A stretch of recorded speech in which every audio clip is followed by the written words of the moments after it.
These are the best combos of quarterback, wide receiver. So put those guys together. It's not just who's the best individual guy on either side. It's how they make a team. And these rankings were developed in a complex formula of returning production, some stars, maybe a little bit of projection, otherwise known as my brain. I picked them. And Powers, I'm going to have you sing what you think of them right here. First off, Class 6A. Number 5, Austin Vandegrift, quarterback Miles Teodecki, and wide receiver Brock Chilton. Teodecki opened my eyes in the state championship game with completing 14 of 17 passes for 248 yards and 2 touchdowns. Got an official visit to Kansas State this weekend. Officials to Harvard and Penn coming soon. The lefty, he could spin it when I watched him. Then Brock Chilton, 5'8", 168 pounds. He reminds me a lot of Miles Coleman that they had a couple years ago, who was 5'6" and led the Class 6A in receiving yards. Now, Chilton had 909 yards and 12 touchdowns, didn't lead Class 6A, but he also missed the final 3 games of the season. So he's got offers from a lot of service academies. I like the Miles Coleman comp. I think those guys are going to be ones to watch this upcoming year. I love this selection. You know, I was on the Teodecki bandwagon early. We rated him in the top 5 at the quarterback position before he had any of these P4 offers. So I'm feeling really good about that projection for him, and he falls right in line with all of the top returning guys that have a chance to win a state championship. He's already got a ring. Yeah, exactly. Right? So he's already got a ring. Back, he's a proven winner, and I'll be excited to see now. You mentioned the Chilton missing those last 3 games, right? Mm-hmm. I bet he's going for broke. Exactly. You know what I mean? I think he's just one of the most fun players to watch in the state. You mentioned how proven Teodecki is. This next combo at Humble Summer Creek, not as proven together, because Noah Spinks, the quarterback, was at Flower Mound last year. He started 3 games as a freshman, and then all of his sophomore year, he earned all district honors with 2,000 yards, 16 touchdowns passing. And then you could pick one of 3 receivers at Summer Creek. They're loaded. Larry Brown ran a 4.31 laser time at the Rivals camp. Holden Miller had 740 yards and 10 touchdowns. I picked Benny Easter because he had 987 yards and 12 touchdowns. Great blend of size and speed, makes him a matchup nightmare. Yeah, I love this pickup for Summer Creek. I know that this had to break the back of Flower Mound because they had some pretty good skilled wide receivers there, right? But, he moved down to the Houston area, pretty far move. I'll be interested to see now how he fits into that district and on that team because Summer Creek has been, over the last couple seasons, one of the best teams in all of Texas high school football. Mm-hmm. Played for a state championship game, and is he the arm that gets them over the hump? That's my question. And which one of these receivers will he have the best rapport with? Exactly. So a little bit of projection. It's a fun thing to watch, right? This is something that we'll watch and judge. I'm going to come back and judge you later on it, after game 5 next year, and be like, way to go. Well, I'll be looking forward to that. Now, number 3, Laredo United quarterback George Luna and wide receiver Colt Lozano. Lozano was the district MVP as a sophomore, finished 6th in Class 6A with 1,183 yards, 13 touchdowns. Padilla Bowl, coaches All-State. Coach David Sanchez over there says he could be the 2nd Division I quarterback recruit. I mean, not quarterback recruit, just overall recruit in program history at Laredo United. Excellent route runner. Luna is 6'2", 180 pounds, throws bombs. It speaks a lot to Luna's arm strength that Lozano doesn't outrun those throws. 25 touchdowns and 5 interceptions. Impressive with how much they throw the ball, that he only had 5 picks. Yeah, no doubt about it. And I bet you they're looking to take those next steps, and they need him to come through to advance further into the playoffs. It was a really strong district year for them last year, going 5-1 in their district. But I'll be interested to see now, can they take that step and make it and win some hardware in the playoffs? Taking it up now to the DFW area. Number 2, Waxahachie quarterback Jerry Meyer III and wide receiver Cohen Brown. In my quarterback's powers, I always look for the dog mentality. And I think Jerry Meyer shows that because he was the single season touchdown passing holder record as a freshman in Nevada with 59. Then he moves to Waxahachie in the toughest district in Class 6A with Duncanville, DeSoto, and all those guys, and then wins Offensive Newcomer of the Year. He had, awesome stats last year. He's gained 15 pounds. Coaches say he's had a great speed. And then Cohen Brown, I went and did an insider piece on Brown last spring, and I had maybe the understatement of the year when I said he could be a power forward player, because he had really taken the coaches by surprise that offseason. And this season, he goes 1,000 yards, 11 touchdowns, 6 foot, 185 pounds with 4.4 speed. That'll get it done. He's one of the newest 4-stars in our rankings too. So he was one of the 9. I think we were the first ranking service to rate him 4 stars possibly. The reason behind that is I feel like he's one of the most overlooked players in the state. Okay. He produced an 11-6A consistently. And another thing on this combo that I think that fans should take note of is Jerry Meyer passed for well over 3,000 yards last year. I think it was like 3,361 or 3,300 and something last year. Those stats surprise me too, because the offensive production is there. And I know that he was dealing with some small nagging injuries throughout his first course of Texas high school football. He's a freak show. I think this team is a team to account for.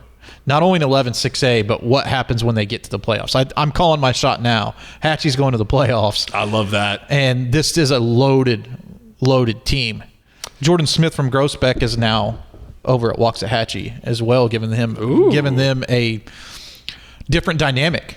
I feel like is a running back wide receiver combo type of player. So I mean, Meyer's going to have weapons to utilize. And something to watch too is Cohen Brown is switching from inside slot receiver that he played all last year, now outside X receiver. He will also start at cornerback for them, playing 2 ways at 11-6A school. It's pretty unheard of. Now, with that being said, the number 1 duo was the easiest number 1 of any 6A through 3A QB wide receiver duo. It's Southlake Carroll quarterback Angelo Renda and Brock Boyd. Boyd's the number 2 wide receiver prospect in the class of 2026 per Dave Campbell's Texas Football and Greg Powers, just behind 2026 wide receiver Boobie Feaster, who reclassified to 2026. Committed to Ohio State, had 1,868 yards and 19 touchdowns. Renda last year with 3,899 yards and 40 touchdowns in his first year as the starter. And he had to elevate his play as the season went on because Davis Penn and Riley Wormley both got hurt. So you saw at the beginning where he was leaning on those running backs. He had to carry them to that state championship game on their third-string running back. And that third-string running back did a hell of a job.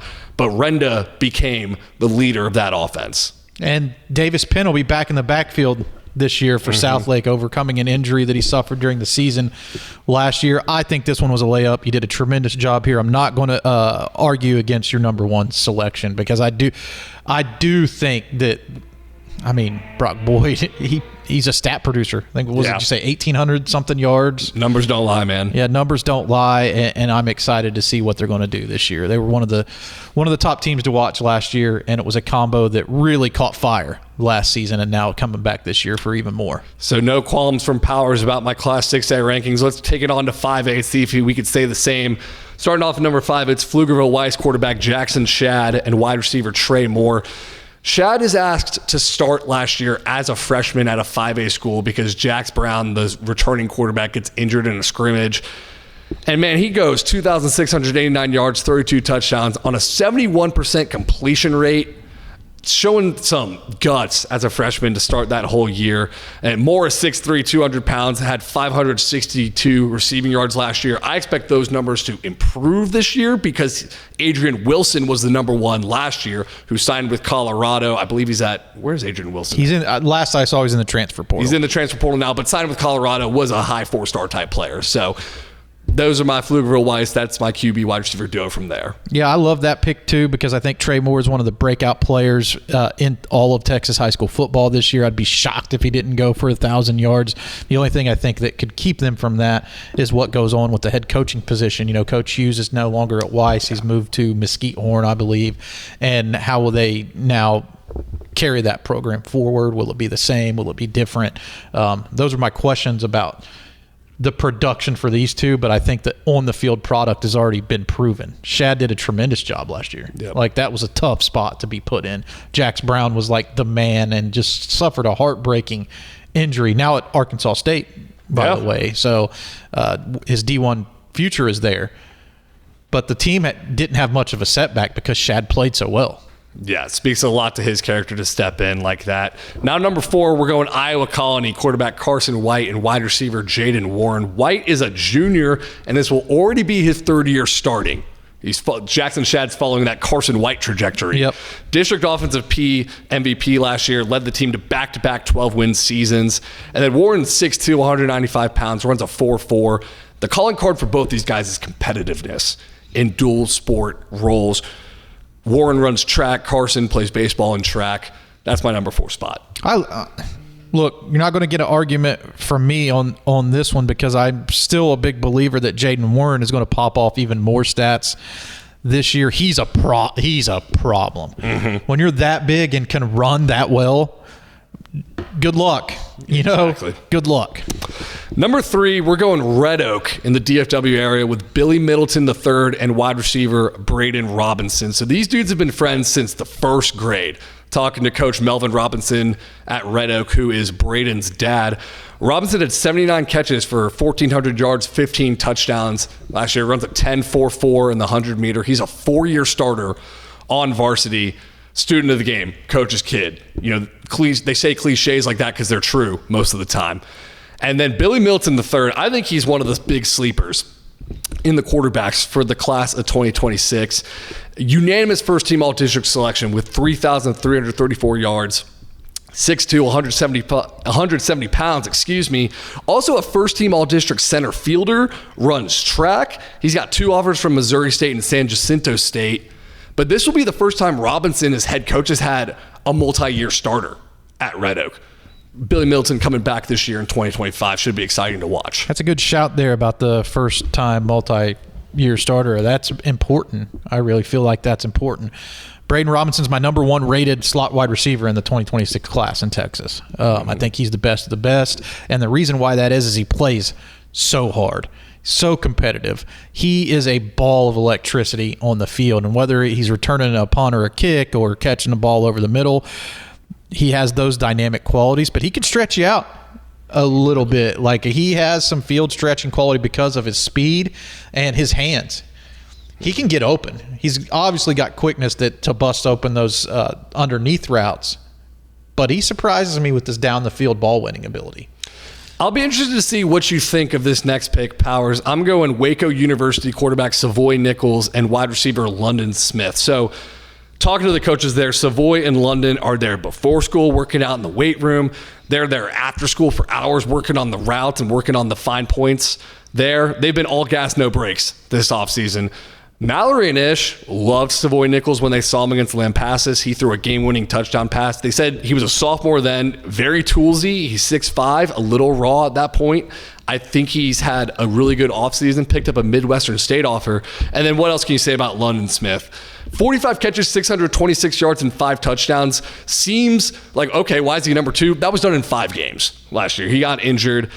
Also an all-region player in basketball. Both his parents were star athletes at Baylor. He is committed to Baylor. That's my number 2 selection. You know what? I like it, and here's why. Let's go. My favorite player growing up as a child, Randall Cunningham.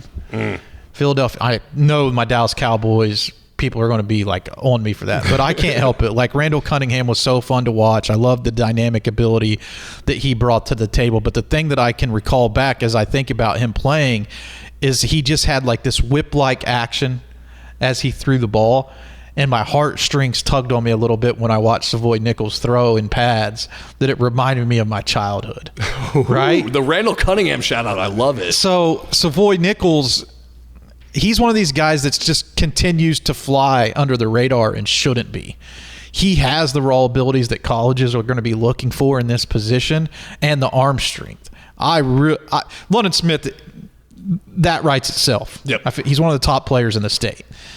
But I feel like people should quit sleeping on Savoy Nichols. And with a full season with London Smith, hopefully it should be a special year. Number 1, this one's all returning production. It's Highland Park quarterback Buck Randall and wide receiver Cannon Bosman.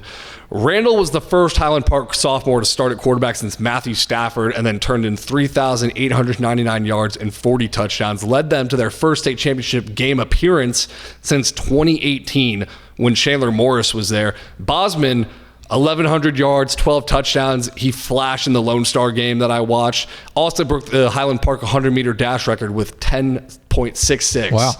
Has 4.4 speed. All right, that's my number one, the Scotties. What I wouldn't argue against it. I think if I'm looking pound for pound on this list, I feel like number 4 is the sleeper.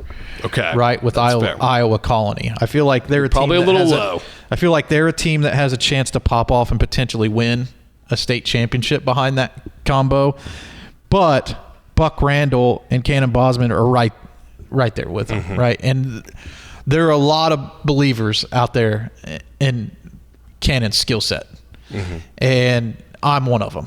I feel like he is, like, if you're looking for a Texas high school football player I don't know if he can be a here's a guy. You know, on our rising show, we pick out Carter picks out a here's a guy every month. He could qualify for that, but we'll have to see. But to me, he is a here's a guy type.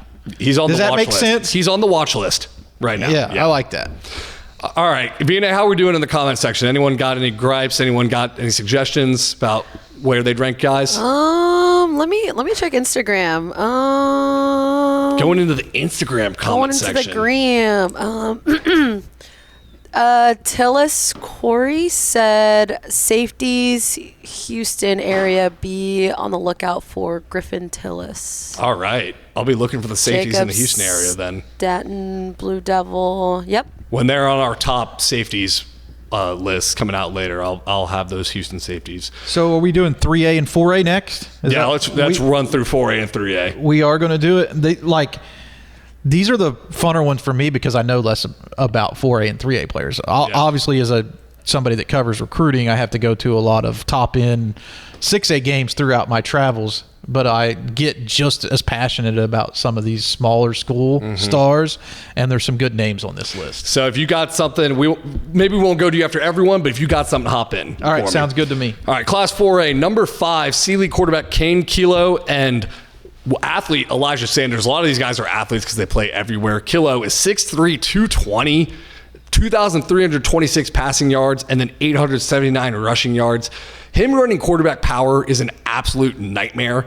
His dad played at Mary Hardin Baylor. He'll be a senior this upcoming year for Sealy. And then Sanders is in the backfield slot, outside wide receiver. He had 6 interceptions at safety and earned district utility MVP. His dad was a star quarterback back in the 90s, so they come from good stock. Going down to number 4, Waco La Vega quarterback Courtney Parr and wide receiver Jabari Thornton. So Parr grew up big time last year as he led the team to the state championship, and he honestly showed a lot of flashes as a D1 prospect in that state championship game. The stat line wasn't pretty because that Carthage defense was so dominant, but Gabe Brooks, friend of the program, national scout at 247 Sports, said they did not reflect how many times he flashed with big-time throws. 6'3", 215 pounds. He also played basketball this year on the 18-3 Waco La Vega team, helped with his footwork and quickness. His sister, Kylia Parr, plays at Wichita State, and she won back-to-back state championships at Waco La Vega. And then Jabari Thornton, Oklahoma State commit, district co-offensive MVP, 1,400 yards, 15 touchdowns. Coach Don Hyde says his speed is now elite after track season. Yeah, he was a freak show on the camp tour this year. He's almost unguardable. I believe it was the Elite 11 / All 22 that I had a chance to watch him compete. He was one of the best guys there easily, if not the best, in the wide receiver room. Now going with Frisco Panther Creek, quarterback Graylin Fry, and an athlete we're all familiar with is Jalen Lott. We had him on In His Own Words. Mallory Hartley sat down and interviewed Jalen Lott. He might be the best athlete in Class 4A. I won silver medals in the long jump and triple jump. When I saw him against Alvarado, he was playing safety, had an interception, but his calling card on Panthers Creek's pass-happy offense is 1,111 yards and 16 touchdowns. And then Panther Creek loves to spin the rock. Quarterback Graylin Fry, his first-team All-District in his first year with 3,200 yards, 37 touchdowns, was just named a team captain. Powers, anything else you got to say about Jalen Lott? We've talked about him so much. Jalen Lott is the number 1 athlete in 4A. There's no doubt. Not even arguable. Yeah, it's not arguable. But Parker Ord is another guy to keep an eye on there, right? Fry has got some weapons, and I love that you noted that they were pass happy. They are a fun 4A offense to watch, undoubtedly. There were some questions there about Fry heading into last year. Silence the critics, I would say. Exactly. Yeah, he was excellent last year. His first year starting as a quarterback. Looking forward to seeing him as a senior. Now going to number 2. Out in West Texas, Canyon West Plains, Reed McCawn and Kane White Tinsley. Reed is going to be a 4-year starter at quarterback, a 4-sport athlete, 3,500 passing yards, 36 touchdowns. He also reached 21.7 miles per hour on some of his runs. He is a straight dude. And then White Tinsley is one of my favorite prospects to watch on tape. 9 interceptions last year, and then also 1,065 receiving yards. Both those guys will be upcoming seniors. Canyon West Plains, we named them as a team that could win their first state championship as a program because they are a new program. Very excited to see what they do this year. Now going to Kilgore. The state runner-ups, number 1, though, on this list in Class 4A, it's quarterback Kason Brooks and athlete Laquilion Graves. Brooks set almost every school passing record last year in his first year as a starter with 3,600 yards, 43 touchdowns. He can run. He's kind of a jitterbug in a good way in the pocket, moves around, makes people miss, but he's always looking to throw, which I like so much about his game. And then Graves, 987 yards and 14 touchdowns. Also had 136 tackles and 3 interceptions. So for that, they are the number 1 team. Number 1 QB wide receiver combo in Class 4A. Interesting combo there, but Graves, I mean, his production was really good, and he's going to – I mean, Jaden Sanders was on that team last year. They had some talent. He's the guy now, right? And he quickly passed the eyeball test to me in the state championship game. We saw him at state 7-on-7 as well, and we're impressed. But I think in pads, you can appreciate him even more. Long and rangy, and has the ability to play over the top of defensive backs. Has recently picked up offers from schools like Houston, Tulane, Washington State, Missouri. So, like, he's a top-tier dude. Yeah, exactly. The top-tier dude. That's why he's first on that list. Now, rounding it out in Class 3A, number 5, La Mesa quarterback Daniel Ramos and wide receiver Silas McCurley. So McCurley was the District 2 3A Division I MVP with 86 catches, 1,316 yards, 27 touchdowns. 27 touchdowns, I even wrote that in the story. No, not a typo. Not misreading that. He had 27. And then Ramos was fearless as a freshman, earned first-team All-District, 2,500 yards, 38 touchdowns. A pro-style quarterback you see, and he'll just get even better as his career goes on. Was just a freshman last year. Needs 12 more tutties. I think 39's the record, I believe, off the top of my head, 39 TDs. Well, that's what he's got to go for as a senior. We'll see if he does it this upcoming year. Number 4 is Pottsboro quarterback Caden Humphrey and wide receiver Xavier Brady. Humphrey is the offensive MVP with 1,800 rushing yards and 1,800 passing yards and 1,500 rushing yards. The epitome of a dual threat. At 6 foot, 195 pounds. He is a football player first and a quarterback second. And I say that as one of my favorite compliments to hand out because he likes to stick his nose in the run game. Brady is 6'1", 185 pounds, 998 yards and 10 touchdowns. He's a big play waiting to happen. And then number 3, Wall quarterback Landon York and wide receiver Reed Robertson. Landon York is the returning passing leader in Class 3A. 3,700 yards, 48 touchdowns on 66.7% completion rate, 6'3", 195 pounds, earned all West Texas team MVP, led Wall to a 13-2 record. How's that for a resume? Unbelievable. And Robertson, 6'2", 175 pounds. He is a 2-time state qualifier in the 4x400 meter and 4x100 meter relays. And that easy athleticism just showed on tape when I watched him. And congrats to Robertson on a recent offer from Angelo State. So he's going to be playing ball at the next level. There we go, Robertson. Long time coming for that man right there. Number 2, Fairfield quarterback Cole Collins and wide receiver Finn Smith Powers. Oh, my God. Cole Collins' highlight tape. You have fun watching that one? Talk about here's a guy watch list. He's on it right now. 6'3", 195-pound athlete. He had pulls. I wrote in there, it's Houdini-ax in the backfield. Then he'll throw a rope 40 yards down the field, 3,500 passing yards, 43 touchdowns. And then Smith, 4.4 speed, 1,300 yards. Also really good on special teams with 2 touchdowns there. I love this Fairfield duo. And you were very excited doing research for this column and called a Cole Collins, you must watch this tape rally for our office, and we had fun. So for people at home that, dude, sometimes we're just talking ball, right? Watching tapes, having fun. A lot of it's a grind. But I remember Cole Collins' morning now. That was a fun morning.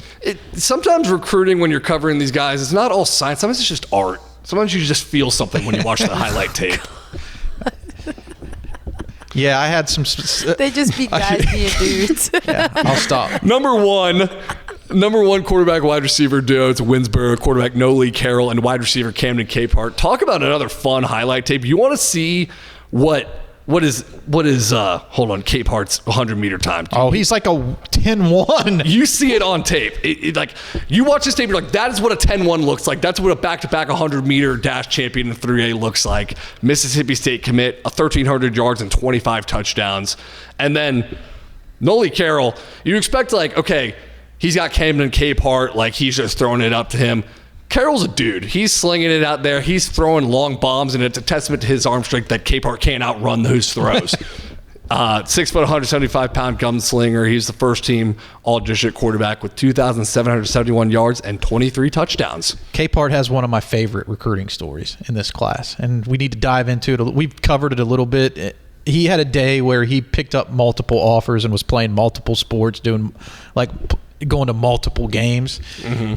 He went from 0 offers, ran I think it was a 10-1-9, right? It's ridiculous. He had 0 offers. He ran like a 10-1-9 at the track meet, got offers, like 2 offers, went to the baseball game, got offers, had football practice that day. By the end of the day, he had like 4 or 5 offers. It was always a really cool story. And now, of course, he's committed to Mississippi State. There is a chance. I still feel like the fastest player I've ever watched in Texas is Tony Brown. Went to Alabama and has been a journeyman in the NFL and still playing in the league, I believe. And the quickest player I've ever watched is Jakeem Grant, who was one of the stars at Texas Tech before going on to, having a pretty successful career in the NFL. Capehart is going to challenge to be maybe the fastest. Wow. Maybe. I can't his speed is legit and verified. Mm-hmm. Track times consistently. 10-1-9 is ridiculous. Ridiculous. Yeah. He's got a play on that highlight tape where there's basically a pick six in the end zone or a fumble, I believe. But anyway, the guy running for a touchdown on defense basically has a 20-yard head start, and Capehart just runs him all the way down, catches him at midfield. So the speed comes through in pads is what you're saying. Exactly. Yeah. It's not just track speed. He's a football player who's also great at track. The best kind of football players, best type of speed guys. Well, that'll do it for our quarterback wide receiver rankings in Class 6A through 3A.